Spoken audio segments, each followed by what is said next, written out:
Bir daha salam müəllimlər. Deməli, təlimdə öyrətmə və öyrənmə prosesinin təşkili ilə bağlı biz bir neçə təlim modellərini öyrəndik və onun davamı olaraq keçirik problem əsaslı öyrənmə modelinə. Problem əsaslı təlim modeli nədir? Deməli, problem əsaslı təlim modeli şagird mərkəzli təlim modellərindən biridir. Ümumiyyətlə, təlim modellərinin hamısı müəllimlər şagird mərkəzli olur. Bu təlim modelində şagirdlər real həyat probleminin həllinə yönəlirlər. Əsas fəaliyyətləri öz real həyatlarında qarşılarına çıxan problemləri həll etməkdir. Burada şagirdlər həm biliklərini bacarığa çevirirlər, həm düşünürlər, həm problem həll etmək üçün başqalarıyla ünsiyyətə girirlər, əməkdaşlıq edirlər və s. Deməli, şagirdlərdə hansı bacarıqlar inkişaf etmiş olur? Tənqidi düşünmə bacarığı, problem həll etmə bacarığı, əməkdaşlıq bacarığı, bir də ünsiyyət bacarığı. Deməli, indi gəlin baxaq görək, problem əsaslı öyrənmə hansı mərhələlərdən keçir. Birinci mərhələsi odur ki, problemi ifadə edən açıq tipli sualın təqdim edilməsi. Əvvəlcə ortaya bir problem qoyulur və bu problem ətrafında açıq tipli sual müəyyənləşdirilir. Sualı qoyduqdan sonra problemi aydınlaşdırmaq üçün müzakirə aparırıq. Və əvvəlcə bildiklərimizi təsnif edirik ki, biz bu problem haqqında nə bilirik və yaxud da nəyi bilməliyik, nəyə bilməyə ehtiyacımız var. Özümüzə bu kimi suallar veririk. Deməli, biliklərimizi təsnif edirik. Daha sonra mümkün həll yolları qoyuruq ki, bax biz bu yollardan istifadə etsək, hansı nəticəyə gələ bilərik və sonda gəldiyimiz nəticə necə faydası var, necə əhəmiyyəti var. Biz bunu əvvəlcə müzakirə edirik və sonda nəticəmizi başqaları ilə paylaşırıq. Problem əsaslı öyrənmə bir çox xüsusiyyətləri ilə seçilir və layihə əsaslı öyrənmə ilə çox oxşardır. İndi gəlin baxaq görək, bunların bir-biri ilə oxşar və fərqli cəhətləri hansılardır? Əvvəlcə oxşarlıqlarına baxaq. Layihə əsaslı öyrənmə və problem əsaslı öyrənmə hər ikisi şagird mərkəzlidir. İndi gəlin baxaq görək, bunların bir-biri ilə oxşar və fərqli cəhətləri hansılardır? Birinci oxşarlarına baxırıq. Deməli, layihə əsaslı öyrənmə və problem əsaslı öyrənmə hər ikisi şagird mərkəzlidir. Hər ikisində şagirdlərin öyrənməsi aktivdir. Hər ikisi tənqidi təfəkkür formalaşdırır, hər ikisi problem həll edir. İkisində də qrup işi var və əgər qrup işi varsa, deməli orada əməkdaşlıq var, ünsiyyət var. Hər ikisində şagirdlərin fikirləri əsas götürülür. Bu problem həll etmə, problem əsaslı öyrənmədə insanda və yaxud da şagirddə baza biliyinin olması əsasdır. Burada yəni ki, baza biliklərlə istifadə edərək problemin həllində müxtəlif yollar axtarır, araşdırmalar aparır. Yəni ki, bir sözlə problem əsaslı öyrənmədə baza biliyin olması əsas götürülür. Bəs gəlin görək müəllimlər, layihə əsaslı ilə problem əsaslı öyrənmənin fərqləri nələrdir? Burada cədvəl şəklində verilib.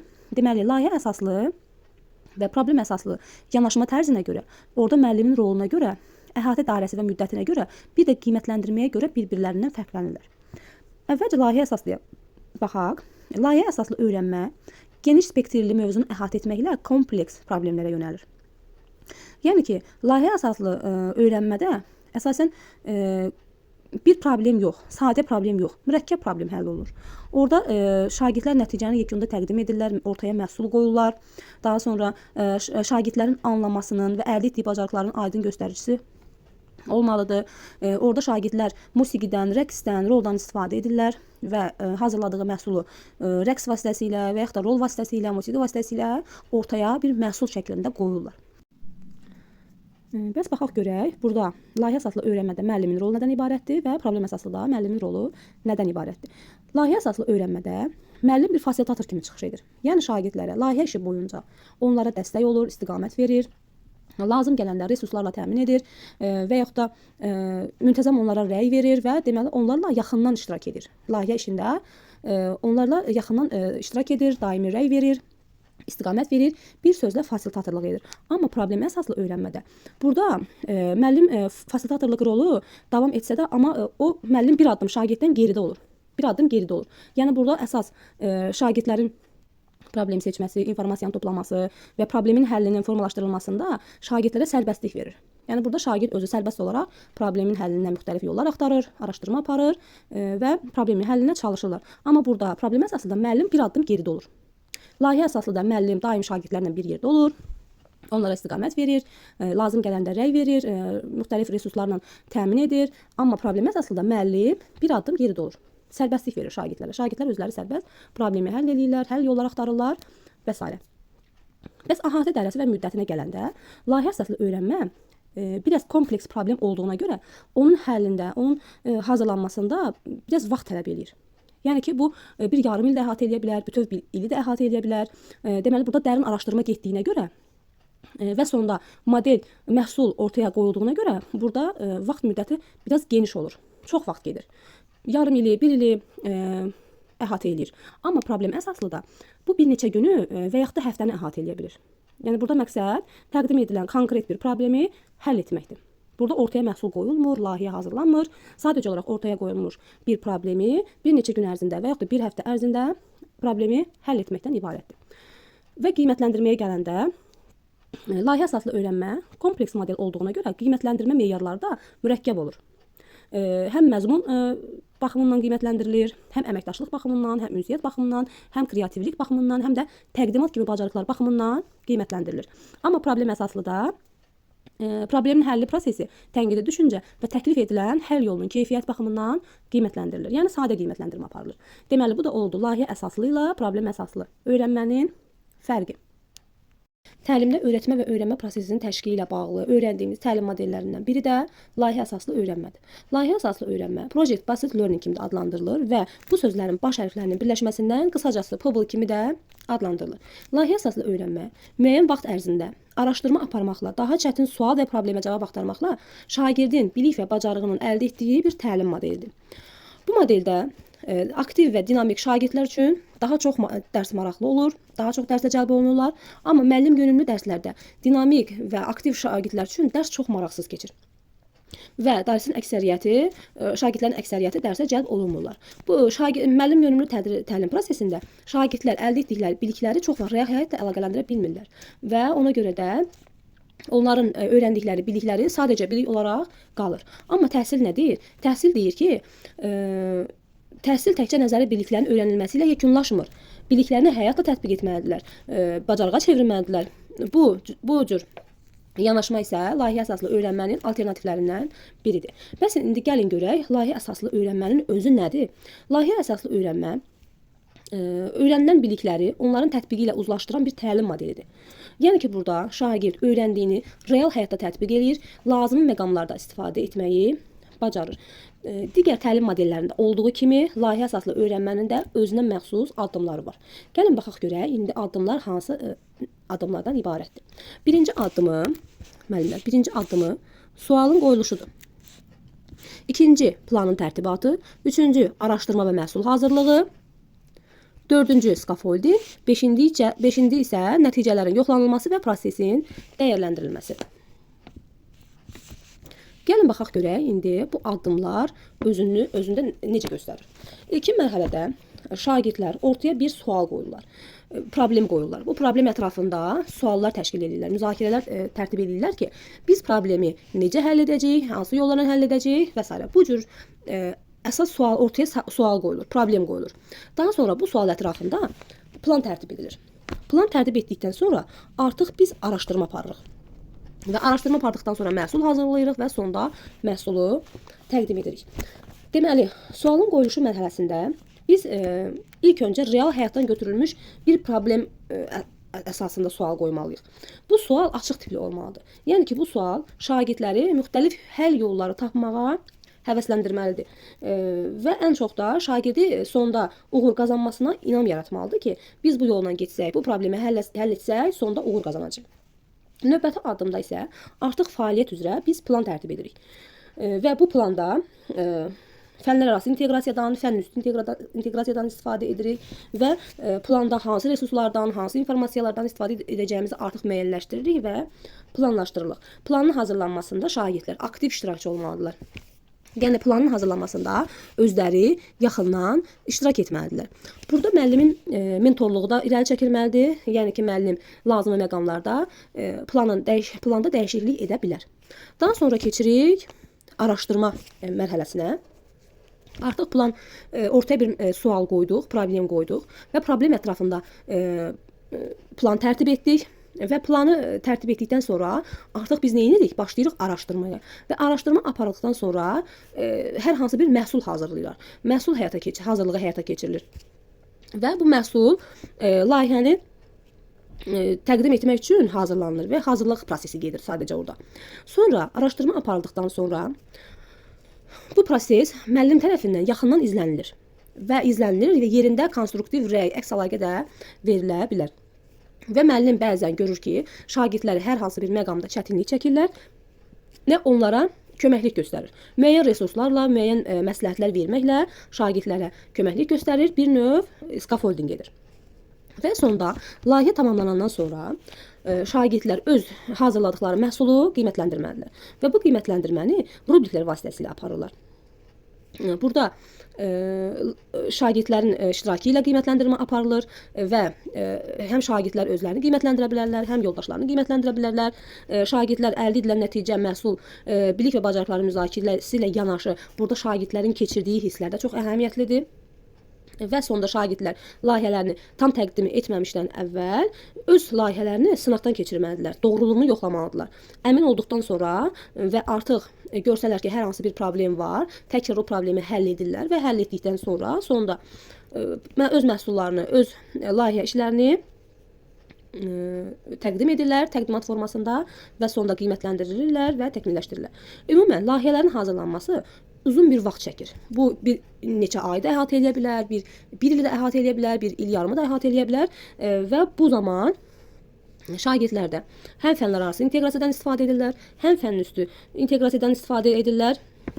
Burada həm qrup işi olduğuna görə əməkdaşlıq var, problem həll etmə var, ünsiyyət var, təcrübələr üzərində işləmək bacarığı var. Bir sözlə layihə şagirdlərdə bir çox bacarıqların inkişaf etdirilməsinə nail olur. Layihənin özünü həm də qiymətləndirmə vasitəsi kimi də istifadə edə bilərik. Və layihə əsaslı öyrənmənin özünə məxsus xüsusiyyətləri vardır, elementləri vardır. Bunlar hansılardır? Deməli, burada layihə əsaslı öyrənmədə seçilmiş bir mövzu, problem şagirdin bilik, bacarıq və yaş səviyyəsinə uyğun olmalıdır. Bir qədər çətin tipli olmalıdır ki, şagirdlər bu problemi həll etməkdə biraz araşdırmaya meyilli olsunlar, araşdırma aparsınlar.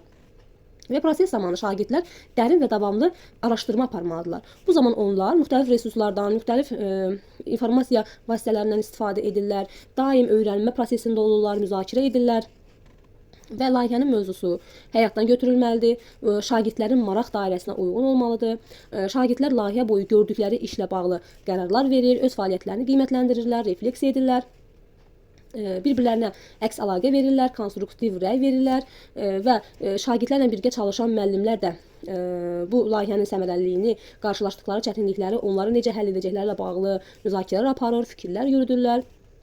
Və layihə iştirakçıları öz layihələrini qrafik şəklində müəyyən model formasında təqdim edə bilərlər, fotolar vasitəsilə təqdim edə bilərlər və hansı ki, bəzi məktəblər var ki, orada şərait yoxdur, şagirdlər orada müəyyən bir kağızlardan fiqur düzəldərək də təqdim edə bilərlər.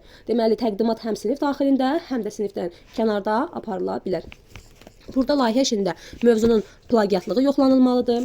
Eyni işlənmiş mövzuya müraciət etmək olar. Amma bu məsələyə yeni bir qatqı, yeni bir yanaşma nümayiş etdirilməlidir. Kreativlik nümayiş etdirilməlidir. Və sonda rəqəmsal texnologiyalardan da istifadə edilə bilər.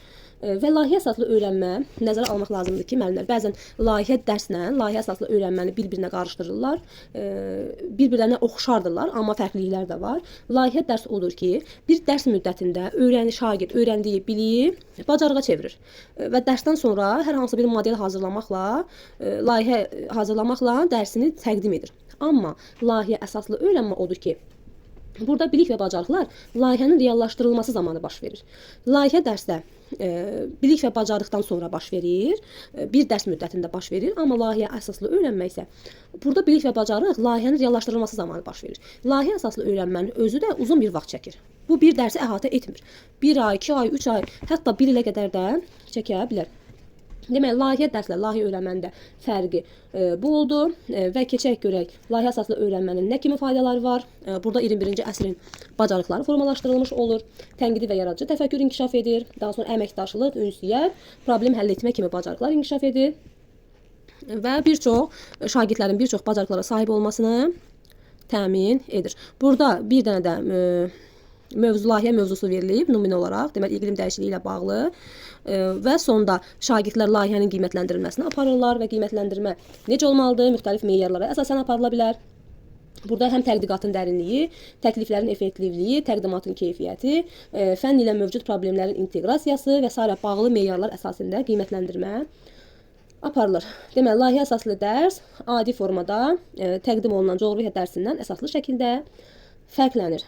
Deməli, layihə şagirdlərin hər tərəfli inkişafına təsir edir və onlarda tənqidi təfəkkür, araşdırma, təklif və təqdimat, çıxış etmə bacarıqları inkişaf etdirir və reallaşdırır. Layihə əsaslı öyrənməni bütün fənlərdə tətbiq etmək olar. Sadəcə olaraq fənnin perspektivliyinə baxmaq və hansı problemi həll edəcəyimiz haqda fikirləşmək lazımdır. Deməli, layihə əsaslı öyrənmə oldu. Şagirdlərdə hansı addımlardan ibarət oldu? Deməli, sualın qoyuluşu, plan tərtibatı, araşdırma və məhsul hazırlığı, scaffolding və nəticələrin yoxlanılması və dəyərləndirilməsi. Müəllimlər, indi keçirik oyunlaşdırma və oyun əsaslı öyrənməyə. Oyunlaşdırma və oyun əsaslı öyrənmə bir-biri ilə o qədər də fərqlənmir. Hər ikisi oyun vasitəsilə oyunlar keçirməklə şagirdlərin dərsə marağının artırılmasıdır. Bu prosesdə oyundan istifadə çox geniş yayılmışdır və oyunlaşdırma və oyun əsaslı öyrənmə ortaq xüsusiyyəti odur ki, hər ikisində oyundan istifadə, oyun vasitələrindən istifadə edilir. Oyunlaşdırma üsulu oyun elementləri ilə tapşırıqlar inteqrasiya edilir. Yəni ki, burada cavablara uyğun xal toplama, səviyyə keçməklə nişanlar əldə etmə, liderlər cədvəli və s. Məsələn, milyonçu şousu formatında bilik yarışı keçirilir və burada şagirdlərin cavablarına uyğun olaraq xal toplamasına çalışmaqla öyrənməyə marağı, həyəcanını artırmaq olar. Deməli, xal toplamaq məsələsi varsa, bu oyunlaşdırma təlim modelidir. Və yaxud da belə bir yarış keçirilir ki, il ərzində 5 təqdimat hazırlayan birinci səviyyə, yəni mübariz tutulu, 15 təqdimat hazırlayana qəhrəman tutulu, 10 təqdimat hazırlayana mübariz tutulu və s. Bu cürə titullar verməklə şagirdlərin dərsə marağını artırmaq olar. Deməli, müasir dövrdə oyunlaşdırma üsulunu elektron tətbiqlər vasitəsilə də təşkil etmək mümkündür. Bunlara nümunə olaraq WordWall, Kahoot, Candy, Educaplay, Quiz və s. platformalarından istifadə etmək olar. Bəs indi gəlin keçək görək, oyun əsaslı öyrənmə nədir? Oyun əsaslı öyrənmədə sadəcə tapşırıqlar deyil, öyrənmə prosesinin özü oyun formasında keçirilir. Məsələn, belə bir misal gətirək ki, məsələn, əsər öyrənilir, hekayə öyrənilir və o hekayənin həmin dərsin özünü oyun formasında təşkil edirik. Yəni, rollar vasitəsilə, səhnələşdirilmək vasitəsilə həmin dərsi təşkil edirik. Məsələn, belə deyək ki, alış-verişlə bağlı bir dərs keçiriksə, kiçik bir yarmarka təşkil edə bilərik və orada kiçik səhnəciklərdən istifadə edə bilərik. Bu da olur oyun əsaslı öyrənmə. Deməli, oyun əsaslı öyrənmənin özü nə oldu? Bütövlükdə dərsin özünü oyun formasında təşkil etməkdir.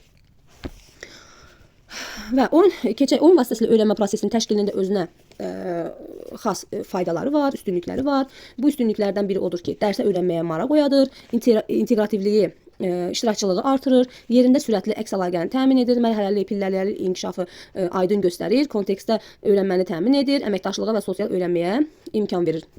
Bir məsələni də diqqətdə saxlamaq lazımdır ki, oyunla öyrənmə zamanı da məqsəd göz ardı edilmədən təşkil edilməlidir. Yəni ki, burada bizim məqsədimiz dərsi oyun vasitəsilə keçirmək deyil, bizim məqsədimiz şagirdlərin əylənməsi yox, onların əylənərək təlim nəticəsinə çatmasıdır. Yəni ki, oyun sadəcə bir vasitədir. Biz oyun tərtib edərkən, təşkil edərkən təlim nəticələrini də ön planda tutmalıyıq. Bu da olur oyunlaşdırma və oyun əsaslı öyrənmə. Oyunlaşdırma və oyun əsaslı öyrənmənin dedik ki, bir fərqi odur ki, hər ikisi oyun formasında təşkil edilir.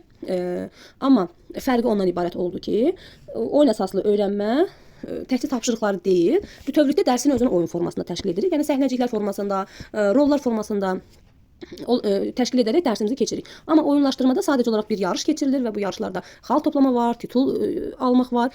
Deməli, fərqi də bu olur. İndi isə baxaq görək müəllimlər, birbaşa təlim nədir? Birbaşa təlim odur ki, müəllimin əvvəlcədən plan olmalıdır. Müəllim dərsi əvvəlcədən planlaşdırmalıdır. Hansı tədris materiallarından istifadə edəcək, hansı təlimatlardan istifadə edəcək, hansı tapşırıqlardan istifadə edəcəksə, müəllim bunu əvvəlcədən planlaşdırmalıdır. Birbaşa təlimdə yeni yanaşma deyil, digər təlim modelləri kimi şagird mərkəzli təlim modelidir. Bu təlim modeli 1960-cı illərdə Seyfried Engelin və Wells Beckerin sosial cəhətdən əlverişli uşaqlar üçün hazırladığı məktəbə qədər təhsil proqramı ilə əsası qoyulub. Birbaşa təlimin yanaşması nədir? Yanaşması odur ki, aydın təlimatlar, aktiv öyrənmə və reflektiv təlim vasitəsilə şagirdlərin akademik nəticələrini və özgüvənini artırmaq məqsədi daşıyır. Birbaşa təlimin deməli məqsədi nə oldu? Təlimi kiçik addımlarla, şagirdlərin anlamalarını tez-tez yoxlamaqla və bütün şagirdlərin dərsə aktiv cəlb olunmalarını təmin etməklə sistemli keçirilən bir tədris modelidir.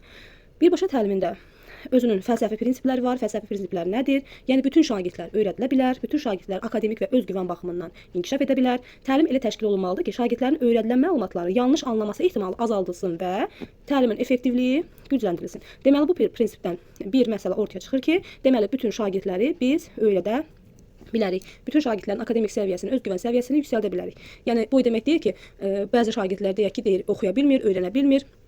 Biz müəllimlər bir plan şəklində plan quraraq biz həmin dərsi şagirdlərə mənimsətməliyik. Birbaşa təlimində digər təlim modelləri kimi addımları var. Addımları məqsədi nədir? Dərslər ətraflı şəkildə planlaşdırılmalı. Müəllimlər hər bir məlumatı aydın təlimatlarla təqdim etməli və proseslərə şagirdləri tam şəkildə cəlb etməlidir.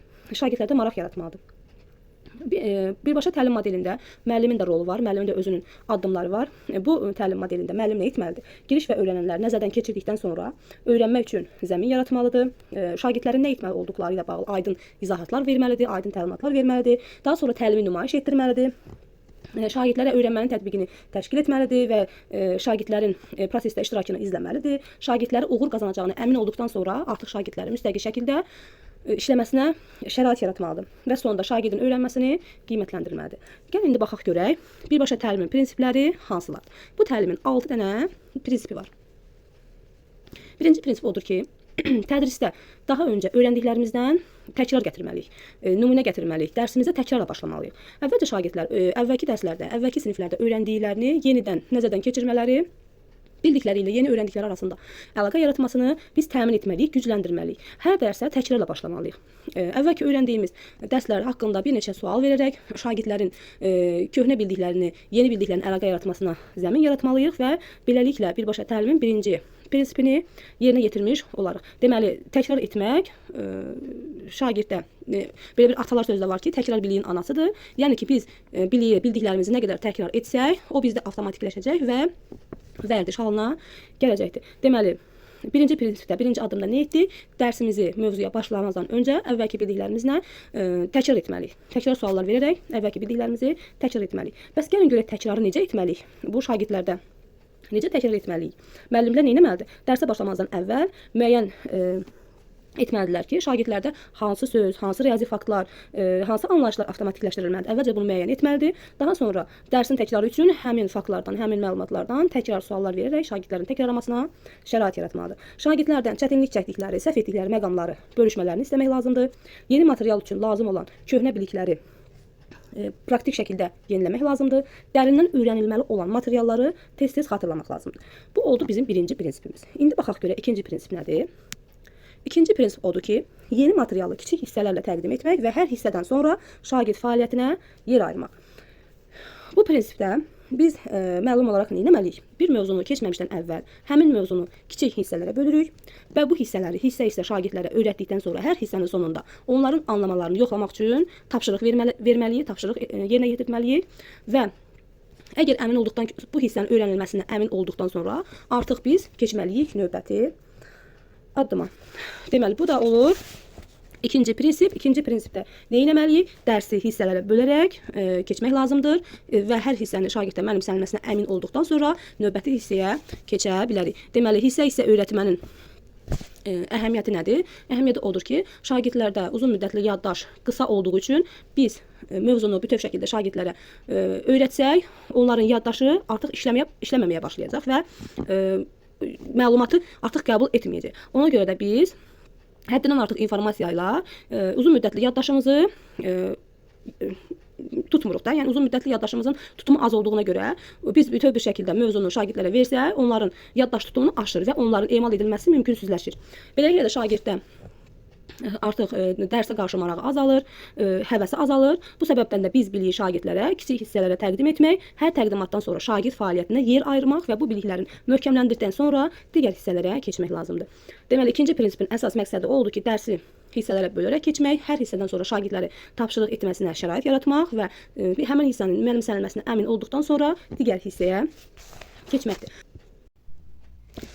Prinsip, gəlin baxaq görə prinsip 3 nədir? Prinsip 3 odur ki, modellər və işlənmiş nümunələrin təqdim edilməsi. Bu, şagirdlərdə problemləri daha tez və daha asan yolla həll etməyə kömək edir. Modellərin və işlənmiş nümunələrin təqdim edilməsi odur ki, müəllim bir tapşırığı yerinə yetirərkən səsli düşünür, səsli yerinə yetirir. Bu da şagirdlərə bir nümunə olur. Şagirdlər müəllimin etdiyi tapşırıq həll yollarına baxır, müəllimdən nümunəsindən istifadə edir və tapşırığı yerinə yetirməyə başlayır. Bu ən çox riyaziyyat fənlərində istifadə olunur və digər fənlərdə də istifadə etmək olar. Burada görürsünüz, riyaziyyat fənnindən bir nümunə verilmişdir. Və şagird bu misal həll nümunəsinə baxaraq tapşırığı yerinə yetirir. Bu da olur model və işlənmiş nümunələrdən istifadə. Sonra gəlir prinsip 4, anlamanın yoxlaması. Burada anlamanın yoxlaması səriştəli müəllimin fəaliyyətidir. Burada müəllimlər tez-tez yeni materialın bir şagirdlər tərəfindən qavranılmasını yoxlayırlar. Bu yoxlamalar yeni öyrənilər məzmunun uzun müddətli yaddaşa ötürülməsi üçün lazımi bir vasitədir. Burada uzun müddətə yaddaşa keçirilməsi üçün şagirdlərin anlamasını yoxlamaq üçün müxtəlif üsullardan istifadə edirlər. Məsələn, suallar verməklə edə bilərlər. Şagirdlərdən mövzunu təqdim olunan hissəsini ümumiləşdirmələrini istəməklə ola bilər. Şagirdlərin cavablarını digər şagirdlərin cavabları ilə razı olub olmadıqlarını soruşa bilərlər. Deməli, anlamanın yoxlamanın iki məqsədi var. Şagirdlərin uzun müddətli yaddaşındakı digər öyrəndikləri ilə əlaqələrin möhkəmlənməsinə səbəb olur. Müəllimə yeni materialları tədris edib etməməklə bağlı məlumat verir. Anlamanı yoxlamaqla müəllim qərar verir ki, növbəti dəfə materialı tədris etsin, yoxsa keçirilən mövzunu yenidən tədris etsin. Bununla da, anlamanı yoxlamaqla da biz şagirddə mövzunu necə mənimsəyib, necə mənimsənmədi haqqında məlumat almış oluruq. Anlamanı yoxlamaq prinsipi də müəllimin səriştəliyindən asılıdır. Səriştəli müəllim dərsi vaxtlara düzgün bölərək şagirdlərin anlamasını yoxlaya bilər. Bu da müəllimin səriştəli olub olmamasından çox asılıdır. 5-ci addımımız deməli şagirdlərin sizin köməyinizlə yeni mövzunu tətbiq etməsinə şərait yaradın. Bu o deməkdir ki, şagird fəaliyyətləri ilə biliyin tətbiqi və onun qiymətləndirilməsidir. Yəni şagird öyrəndiklərini məşq etməyəndə artıq o unudulur, yaddan çıxır. Şagirdlərin yeni materialı öz sözlərlə ifadə etmək, detallı təsvir etmək və ümumiləşdirmək üçün əlavə vaxta ehtiyacı var. Şagird fəaliyyətləri vasitəsilə tətbiqi həmin informasiyalar şagirdlərin uzun müddətli yaddaşına ötürülməsinə imkan verir və şagirdlər lazım gəldikdə həmin informasiyalara istinad edə bilərlər. Deməli, şagirdlər yeni mövzunu tətbiq etmək üçün şagirdlər bildiklərini tətbiq etməlidirlər, öz sözlərlə ifadə etməlidirlər, detallı təsvir verməlidirlər və ümumiləşdirməlidirlər.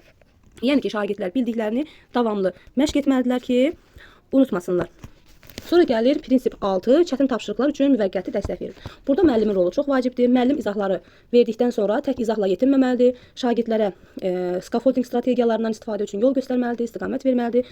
Onlara müvəqqəti dəstək verməlidir. Harda çətinlik çəkdikləri məqamlara diqqət yetirməlidir və şagirdə bir növ idraki çıraqçılıq rolunu oynamalıdır. Yəni ki, şagirdlər bu çıraqçılıq müddətində bacarıqlı oxucu, yazıcı və problem həll edici olmağa imkan verən məzmun və strategiyaları öyrənirlər. Və müəllimin rolu isə şagirdləri müstəqil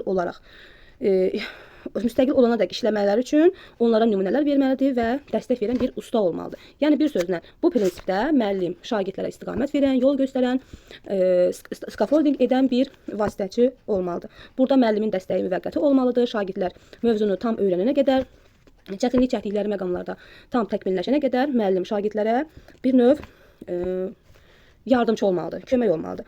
Və birbaşa təlimin yerinə yetirilməsində scaffolding strategiyalarına da yer ayrılmışdır. Bunlar hansılardır? Müəllimin səsli düşünməsi, dedik müəllim tapşırığı yerinə yetirərkən səsli formada yerinə yetirir və bu da şagirdlərdə strategiyaya aid bir nümunə olur. Daha sonra müəllimin şagirdləri edə biləcəkləri mümkün səhvlər barədə məlumatlandırmalıdır. Yəni şagirdləri əvvəlcədən hansı məqamlarda səhv etdiyini, hansı məqamlarda düz etdiyini şagirdlərlə bölüşməlidir. Şagirdlərə səhv etdiyi məqamlarda xəbərdarlıq etməlidir, yol göstərməlidir. Bu da şagirdlərin gələcəkdə həmin məqamlarda səhv etmələri nəticələnəcək. Və yaxud da müəllimin şagirdlərə öz işlərini dəyərləndirmələri üçün checklist verməsi, yəni yoxlama siyahısı verməsi, bu listədən necə istifadə edəcəklərini edə bilmələri üçün nümayiş etdirməsi scaffolding strategiyalarına biridir. Checklist nədir? Checklist bir refleksiya üsuludur. Burada şagirdlər öz işlərini dəyərləndirirlər, qiymətləndirirlər və öz fəaliyyətlərini necə quracaqları ilə bağlı istiqamətlənirlər və sonra gəlir şagirdlərə ekspert nümunələrin təqdim edilməsi. Burada müəllim şagirdlərə tədris edilən məzmunla bağlı bütün nümunələri verə bilər və onlar bu nümunələrdən öz işləri ilə müqayisə edə bilərlər. Deməli, bu da oldu birbaşa təlimin strategiyaları, prinsipləri və addımları. Birbaşa təlim haqqında bu qədər müəllimlər. Sağ olun, salamat qalın.